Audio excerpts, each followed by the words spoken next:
Najisikia furaha sana kwa ajili ya Cape Verde.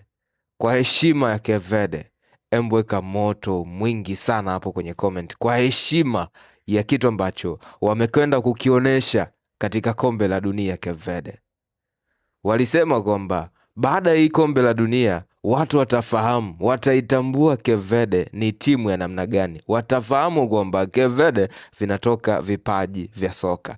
Imagine, for the very first time, nchi ambayo ina wananchi 500,000 na kadhaa tu wanashiriki kwa mara ya kwanza katika kombe la dunia, wakati ambao watu walitegemea labda itakuwa timu ya kugawa utamu kwa kila timu, itakuwa ni timu ambayo itapoteza kwa kila timu itakao kutana nayo.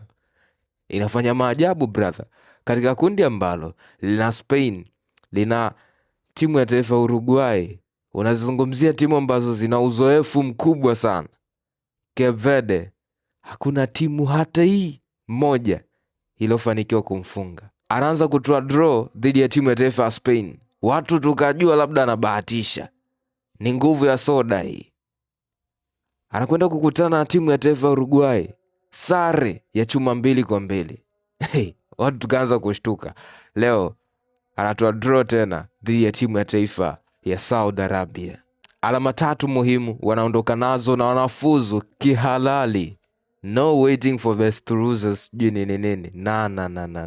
Alama 3 zinawapeleka katika knockout stage. For the very first time wanashiriki katika kombe la dunia. For the very first time wanafuzu kwenda katika knockout stage. Makofi kwao tafadhali. Makofi kwao tafadhali.